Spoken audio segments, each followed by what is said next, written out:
Hello and welcome back to another episode of this week's watches, and it's been 2 weeks. Have you missed us? I mean, we've definitely missed doing this. Danny was away on a honeymoon. He's never allowed a holiday again. Obviously, he won't be having a honeymoon again, so that's all right. But he definitely enjoyed himself. He brought back a lovely bottle of whiskey for me. Thank you very much. But the reason we didn't do a drop during that period is because we wanted to keep the consistency of what we do the same. So that means the same level of photography, the same level of descriptions, the same level of everything. So we are definitely going to be doing that. And this week we have an incredible drop. I mean, what a variety. We have from a £300 Seiko all the way to a £15,000 Rolex, which has everything with it, down to its original purchase receipts and everything. It's insane. It really is insane. But before we dive into all these, let's quickly say big thank you to everyone. During these 2 weeks, sales did not slow down because we didn't have drops. You guys and girls have kept me very, very busy. We have got in so many watches these past few weeks. It is incredible. So we are pretty much set for this entire month of drops, which sounds ridiculous, but we are pretty much there. So if you do have watches you want to sell, do get in contact. We are still buying, we are still consigning, we are still looking for more watches. We forever will be. So get in contact. All the details are down below. And as always, make sure you're following on Instagram. That's where you get an early look of what is coming soon. We actually have a coming soon reel or highlights reel, whatever you call it, on our Instagram profile. Click on that and go through everything and you'll see. I try and keep it up to date the best I can. And also with every single purchase, we've shown this already, but I'm going to show it again. Every single purchase made, you will get a free Kibble Watches watch pouch and cleaning cloth. We are not selling these. I've had quite a few people message asking if they could purchase one. Unfortunately, we are not selling them. I do not plan to sell them anytime soon, but they will come with every single purchase made.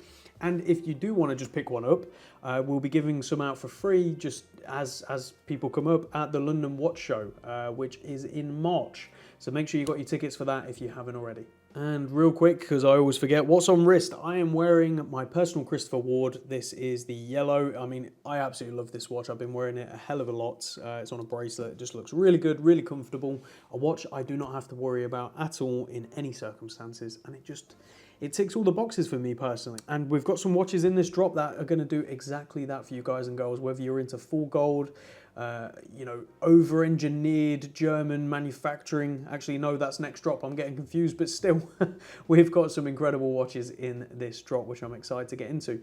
Now, one of the watches that should have been in this drop, but actually just sold a couple of minutes before recording this episode. Thank you very much, Tom. You know who you are. He bought the Rolex Explorer 1 Mark 1 dial, the 39mm, now discontinued. Great watch. Looks really good on his wrist. I know he's going to really enjoy that. So congratulations on your purchase. And don't forget, we do have this physical location here in Clerkenwell. You can book an appointment. We are appointment only, so keep that in mind. Come and have a look at what we've got. Make a purchase physically here, take the watch away on the same day. We'll size it up for you and everything like that. We've even got some beers in the fridge if you come a bit later or in the morning. It's up to you. If you want a beer for breakfast, I mean, I'm not going to judge you. It's okay. Now we've got all that out the way, let's dive into the watches. And we're going to have to start with that absolute hunk of gold, which is the Rolex Datejust. So starting with an absolute beauty, and this is a lot of gold, but I've got to be honest, I absolutely love it. And I think if you are someone who enjoys gold, but maybe this is a bit too much, or on occasion, you know, special occasion with a nice suit, you want to pull the bracelet out. But I've got to be honest, this on a brown leather strap would look incredible. So don't hold back if the only thing that is holding you back is the bracelet. But anyway, back to what this is. This is a very rare configuration, 16238, which is a Rolex Oyster Perpetual Datejust. Now the reason this is quite rare is because they often didn't do solid gold Rolexes. Now this was always something that was available in the catalogue, but as you can imagine, it wasn't a huge seller at the time. And to be honest, still today, these aren't, you know, flying off the shelves pieces, because a lot of people are more into the stainless steel sports models and so on, which I understand. But I think when we're talking value, there is so much more value in something like this. And to put it into perspective, a Rolex Batman or a GMT, Pepsi, whatever you want to look at, is more expensive than this watch is right now. And let's dive into that a little bit more. This is a full 18 karat gold on its original 18 karat gold bracelet with concealed clasp. as you can see. Concealed clasp means the clasp is basically concealed. Isn't that clever? You can see you've still got reminiscence of the sticker right there. And as a lot of you have probably already noticed by looking at this, this is unpolished. Absolutely crisp and sharp and in fantastic condition. The dial is known as a Jubilee dial. Some people call it a computer dial, but it's basically got Rolex multiplied on the dial, and you've got golden applied Arabic numerals. Again, quite unusual. Often it's the Roman numeral configuration, which I think also looks fantastic, but this is really, really nice. Now, why this gets even more special is it comes with its original box, paperwork, receipt, swing tag, cloth, everything. It's insane. And this watch is from 1997, April 1997 to be exact. So this watch is as old as me, 24, nearly 25 years old. That is insane. It's in better condition than I am, that's for sure, but an absolute beauty, unpolished example with everything. And what gets even more interesting when you start looking at the receipts is it has its original finance paperwork. So back in 1997, the person who bought this actually got 0% APR finance, which is kind of insane to think that they were offering such a service even back then, because today in the industry we still go on about that as a great thing, and it is. But they were even doing it back in 1997. So to paint a picture of what this probably was, you probably got someone out there who, for a very special occasion, because this was just under £10,000 brand new at retail back then. And bearing in mind, we're asking more than that, of course, but not a huge amount more, considering how amazing this is and how well preserved. So I suspect someone back then had hit a very special milestone and achievement and probably went in and bought this watch. And it was such a special occasion that the watch remained in relatively unworn condition, with everything kept intact, the original box in fantastic condition, which very rarely happens, and every single thing with it, even the original retailer sticker from the back stapled onto the receipt. I mean, how insane is this? Now, I personally know what I would rather spend this kind of money on over a Batman or a GMT, personally. And I understand not everyone will agree, and that is the beauty of this, in my opinion. And what we do, we get to stock things that not everyone else would stock. Most dealers would probably shy away from this or want to pay so low to sort of back themselves because they're so used to the Batmans and the GMTs and the Submariners and whatever it may be. And not that I have anything against those watches at all, believe me, I love them as well. But for me, this is so much better and so much more interesting and one well worth having. But let's show on wrist and talk dimensions. Oh, if only I was in a position to buy such a piece, but here we go. So this is 36mm by 44mm lug to lug, only 11.5mm thick and 20mm lugs. So as I say, if this is too big of a look for you, throw it on a leather strap and I genuinely think you're going to be blown away. Either way, it's kind of amazing wearing it on a bracelet. That full gold look, whilst I probably would tend to go more towards rose gold just with my skin tone, I would totally wear this, and I have totally wore this, and if you don't buy it quick enough, I will probably wear it again in the office every now and again. So take it off my hands before I make some terrible decisions and try and figure out how I can keep it. From Rolex, let's go over to its sister brand Tudor, and let's have a look at a classic Black Bay 58 blue. Next up, a classic from Tudor, and I'm going to call it a classic because they have absolutely nailed the design of the Black Bay 58. Perfect proportions, perfect design, everything about it is brilliant. It crosses that barrier of vintage design and aesthetics with modern reliability and proportions in a case that just works so well, and I think they can develop on so much. They already have, right? They've done the bronze in it, they've done the silver. I suspect we'll very soon see a GMT, we'll probably see a chrono, we'll probably see a steel and gold. I don't see why not. Keep developing on this, as well as obviously developing other lines, please. Don't become a one model brand like so many do nowadays, and I think they slowly are edging towards that. But there's so much potential with the Black Bay. But that being said, the Black Bay Black and the Black Bay Blue, what we have right here, are two fantastic options. And I'd say if you're looking for that dive watch aesthetic, but something you can wear very comfortably in every single scenario and not have to worry about, this is the watch for you. And if you're not a huge diver and worry that much about water resistance, you don't need to go crazy and have a huge helium escape valve and 5 million depth and all that craziness. Is just ridiculous. This is more than enough for everything most people will ever need it for.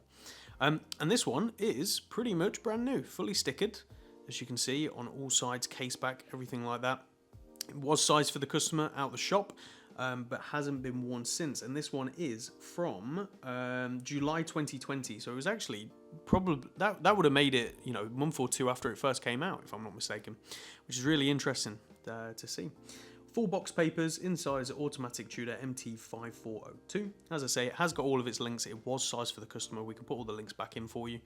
That's not a problem. But that's show on wrist and talk dimensions. And here we go. Even at retail, you're going to be hard pressed to find a better deal on such a good looking watch.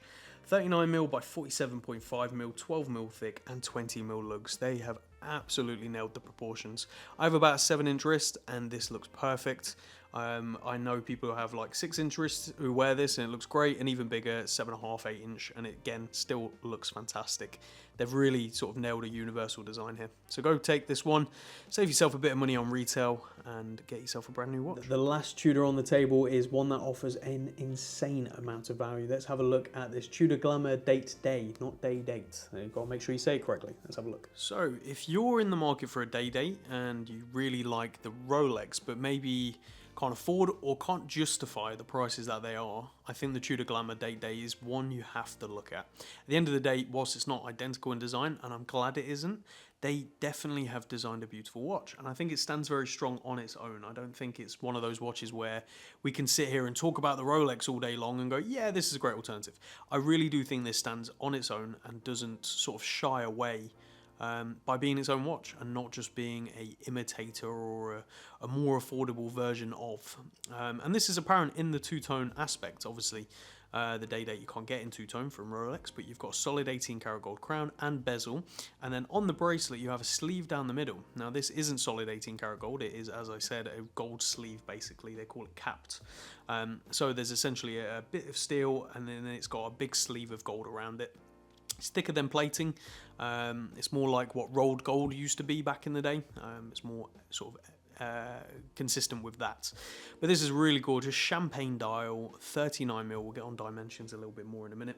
Inside is automatic Tudor T603, and this model is from July 2018 with its box, papers, and spare links. As you can see, it is definitely worn. The person who owned this before enjoyed it, but it's never been polished. So we're keeping it as such, and as always, we can get it polished for you. So send us an email if you're interested in this, and the only thing that's holding you back is the fact it's got the scratches. We can get those taken out, and you can have yourself pretty much a brand new looking watch. So definitely email us. But a really great watch. Nice sort of semi-concealed clasp, very similar to the Rolex we were looking at. They've done a nice job of hiding that without adding too much heft. Usually these get quite thick, but it isn't, and it's very comfortable on wrist.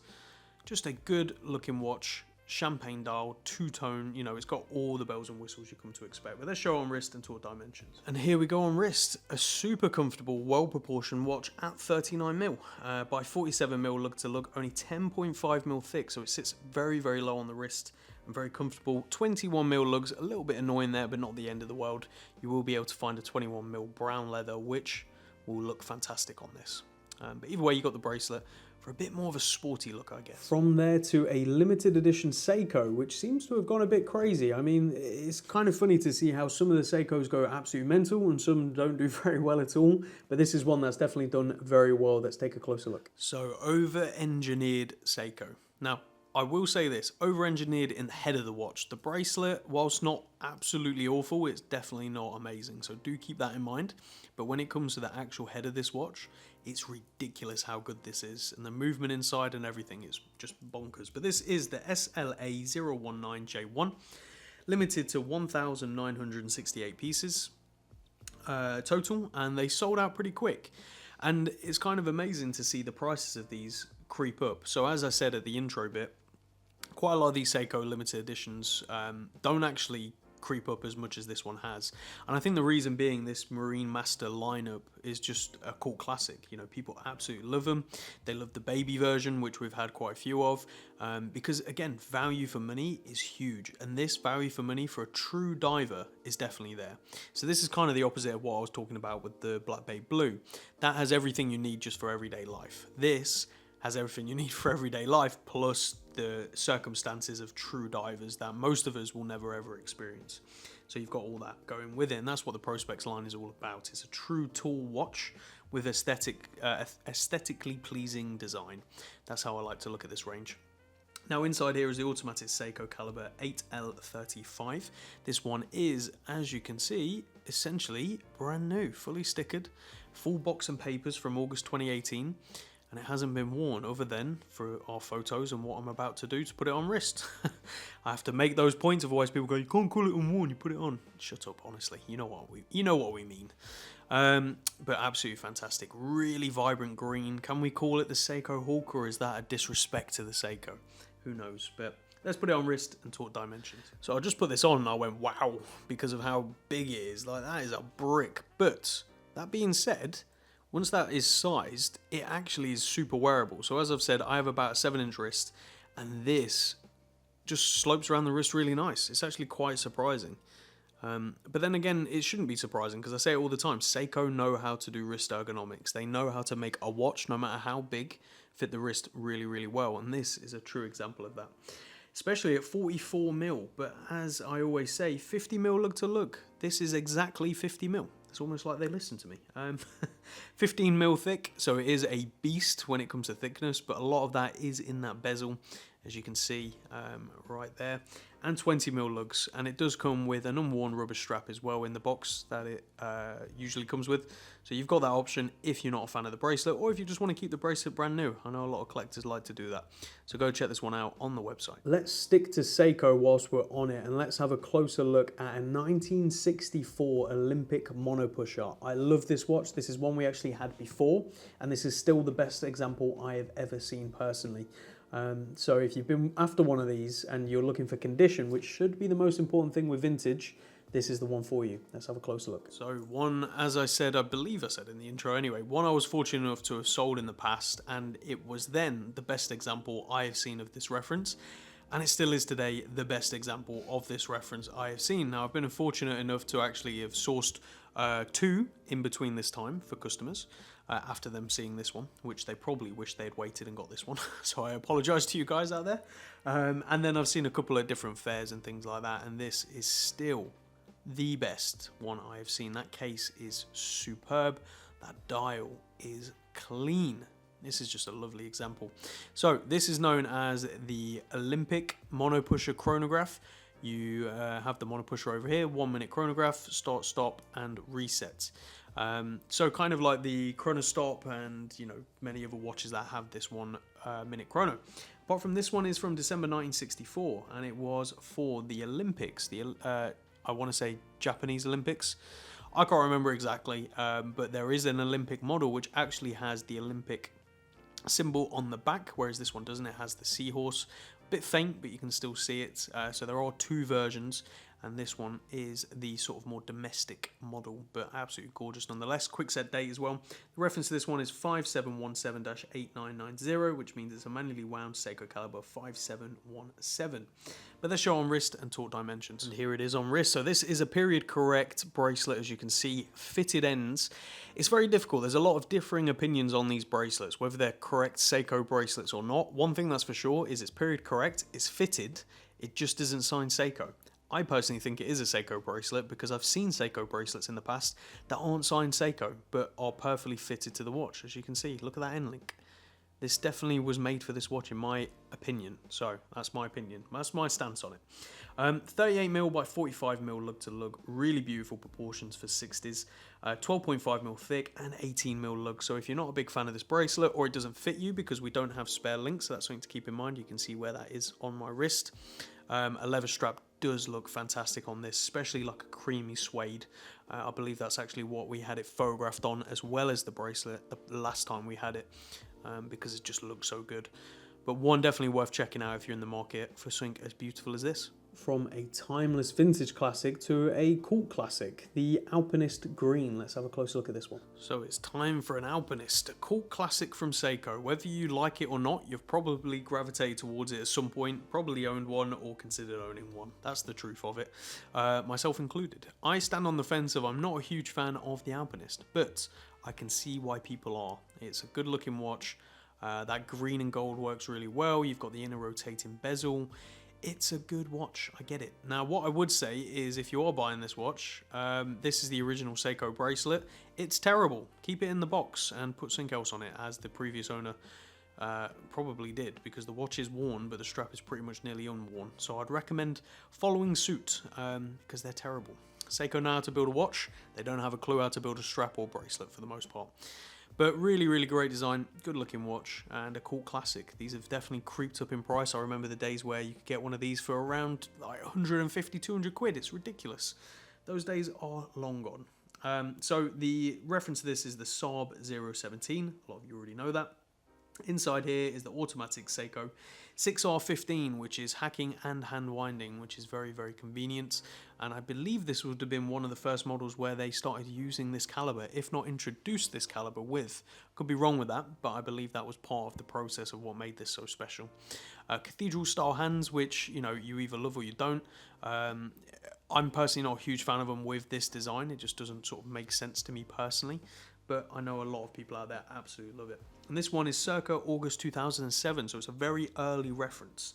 It does come with a box and a booklet, no paperwork unfortunately. We've dated it via the serial number and reference number, which you can do with Seikos, which is a handy little feature. But let's show it on wrist and talk dimensions. And here we go on wrist. Good proportions as always with Seiko. 39mm by 46mm lug to lug, only 12mm thick and 20mm lug. So as I say, you can quickly and easily swap this strap out for something a bit better. So you haven't got to worry there, but go check this one out on the website. From that Alpinist to a one I actually prefer a lot more personally. It is nicknamed the White Alpinist. It's not the true White Alpinist, but it's the SAG 005. Let's have a closer look. This is a bit more to my taste rather than the Saab 017. This is often called the White Alpinist, even though it's not the true White Alpinist, because there is a White Alpinist. This is the SRG or SAG 005. Reference with that really nice creamy white style. I wouldn't really call it a white, it's more of like an eggshell creamy colour. It's really, really nice and I think works perfectly well. This is paired on a Seiko bracelet, a correct Seiko bracelet. I don't know if this model was ever really sold on this bracelet. I think it was sold on a strap, so it's kind of nice you're getting this bracelet with spare links as well. It's from circa October 2013. It does have a box, it has no paperwork unfortunately, but it is in very good condition. A really good looking watch, exhibition case back to see that 6R15 caliber, the same caliber that's in the Saab 017 as well, so hacking, hand winding. And you know what, it's not a terrible movement to look at either. Whilst I'm a fan of closed case backs personally, I can see the appeal of an open case back, and I think for someone, you know, if you're going to gift this watch to someone who's not massively into watches, this is a great gateway to get them into it, because they'll see that mechanism working, it'll get their brain going, figuring out how it actually works, and that's it. They're down the rabbit hole and there's no going back. So if you want to do that to someone you love, this is the great watch to do it with, and it's also a very, very good price as well. But let's show on wrist and talk dimensions. And here we go. So bigger than the Saab 017, but still very, very wearable at 41mm by 49mm lug to lug, under that 50mm sweet spot. Only 12mm thick again and 20mm lug. So again, endless options on straps. And with the color of this dial and the sort of case, I really think you can play around with straps. I think, you know, some colorful straps, NATOs, whatever it is you're into, it will look good on this watch. Final Seiko on the table, the most affordable watch in the drop. It is the Seiko Monster 1st Gen Black Dial. Let's have a look. So the Black Monster, this is the Gen 1. So it's kind of amazing to see how, and to be fair, I get it, but the orange Monster is so much more expensive than this. And that's because the orange is the classic Monster. It's what we think of when it comes to the Monster. But the black, I think is really, really nice and massively underrated. For just under £300, I think you get to try out the Monster, see whether you like it, and then you ain't got to worry too much if you don't, because it's not, you know, as expensive as the orange, that's for sure. This is the SKX 779 as it's known. Inside is the automatic Seiko caliber 7S26, which is pre-hacking, pre-manually wound, so you have to do the Seiko shuffle to get it started before you put it on wrist. But you've got Day over there. A good looking watch. It does come with its box, which is a Seiko correct box, probably not period correct box, and it does come with a Monster bracelet, which has been added later. This isn't the original, but there's not really any way of telling the difference, to be honest, other than this is in very good condition, which is kind of nice. And the watch head itself is in very good condition as well, but has definitely been worn. Circa July 2000, so kind of crazy to think this is, you know, approaching 22 years old. Just absolutely mental, really. But a really good looking watch, and for the money, I don't think you can go wrong. It's definitely the Marmite of the Seiko collection. When I first started out in this industry, I hated the Monster. I despised it. I could not stand the look of it. And now I've owned multiple. I even owned the Jade Monster personally for quite a while, and I do regret selling it. It grows on you. It's one of those watches. You just can't help but be charmed by Seiko. But let's show on wrist, talk dimensions. And here we go on wrist. 42.5mm by 47.5mm lug to lug. Only 12.5mm thick, which is surprisingly thin considering how bulky the watch looks. But on wrist, I think this is why people hate the Monster. They see photos of it and they think it just looks like this massive beastie watch, and it really isn't. On wrist, it's such a different beast altogether. 20mm lugs, obviously.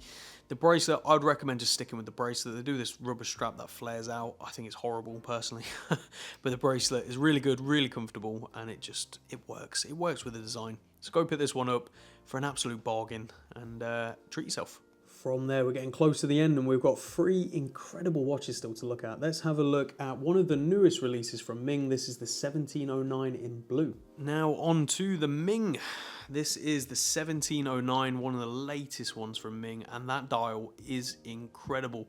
I don't care where you stand with Ming, whether you love them, hate them, think they're overrated, overpriced. I don't care. That dial, you can all agree, is stunning.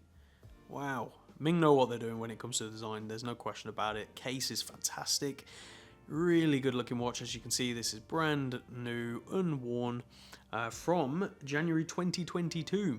So that's when it finally arrived. They do the blue and they do a burgundy. We may be getting a burgundy in a couple of weeks, so keep an eye out. But now we have the blue, and it is a good looking watch. Now inside this is the automatic Sellita SW330M1, which means you have a very nifty feature. So when you pull all the way out, obviously you can change the time as usual, but if you pull out one position, sort of the date change position, you can independently move the hour hand. So really, really great feature. Obviously it's like a GMT function coupled to the hour hand to allow you to change the hour without changing the minutes. A very useful feature if you're traveling, so that way you don't have to mess around trying to get the minutes bang on again. Not that it's a huge problem, but it's just a nice convenient thing to have, isn't it? So really good looking, as I say, January 2022, box papers, unworn, which is really nice to see. Just a good looking watch. Let's show on wrist and talk dimensions. And here we go. I don't want to be the one to put the first few creases in the strap, so I'm just going to rest it on wrist like this. But absolutely gorgeous, 38mm by 44mm lug to lug. So they wear quite short lug to lug, these Mings, but it gives a really unique look on the wrist. Only 10mm thick, so beautifully proportioned, and 20mm lugs. I would recommend, if you are going to put a different strap other than a Ming strap, I would recommend still using their spring bars because they're curved to allow for that nice look above the case, because the lugs are quite short off the case, as you can see, which gives it that unique look. But a gorgeous watch, and one, in my opinion, that really is worth the money. I think this is absolutely stunning, especially look at that when you catch that light and you see that. Wow, yeah. I like it. I like it a lot. Go check it out on the website.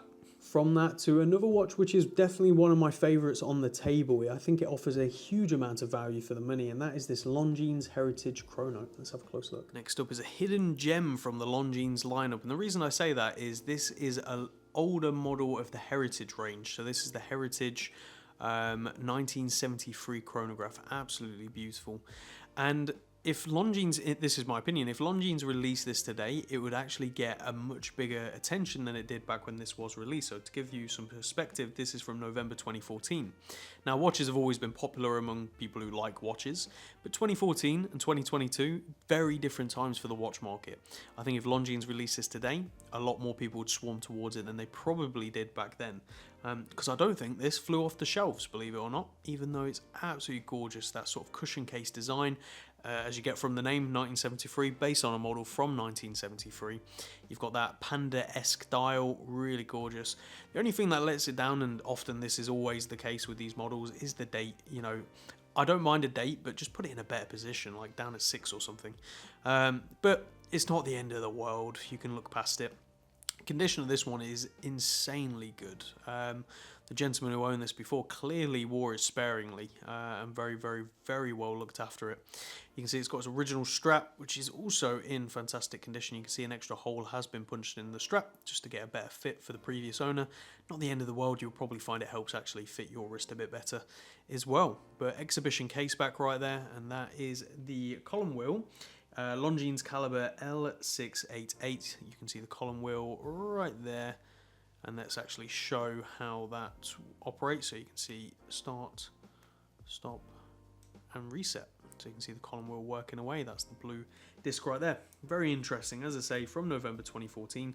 The long reference you can find on the website, but for those of you who want to know it right now, L2.791.4.72.0. Good luck remembering what I just said. But let's show on wrist and talk dimensions. That is a good looking watch. Whilst it's definitely not thin, it wears really well on the wrist, and I think the case size helps with the thickness, because if this was a smaller case size with that same thickness, you'd notice it a lot more, whereas it sort of spreads it out, if that makes sense. So this is 40mm by 48mm lug to lug, very, very wearable, 14mm thick and 20mm lugs, so endless options on straps.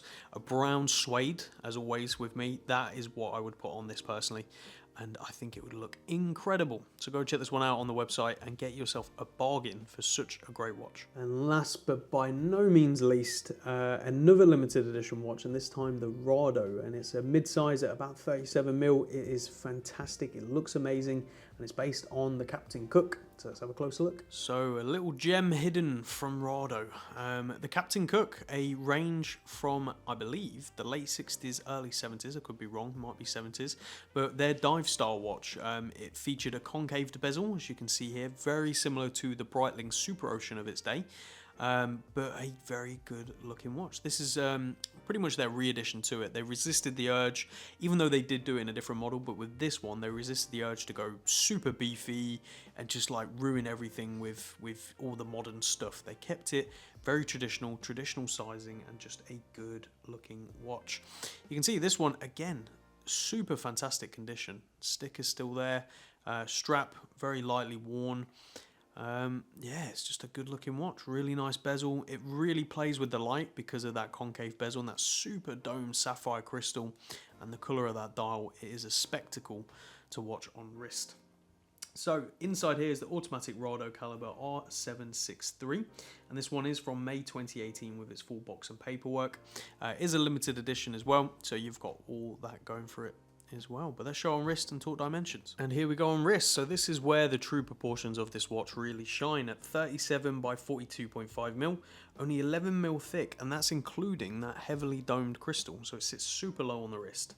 And 19mm lugs. A bit awkward, but this strap is really nice, really comfortable, especially once you've broken it in. And it's a good looking watch. You know, thank you Rado for keeping the proportions correct.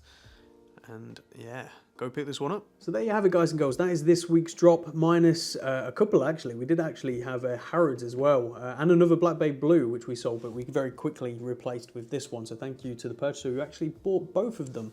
I know you're enjoying them as we speak. But you guys and girls are keeping me incredibly busy. I am so fortunate for it and so thankful. So thank you very, very much. It's kind of amazing to do what I love for a living, and knowing that we're going to be going for a very long time still. There's no there's no end in sight, which is great. So thank you all very much. I hope you'll keep well, and we'll see you all again next week for even more goodies. And you'll want to stay tuned. There's some great pieces in that one.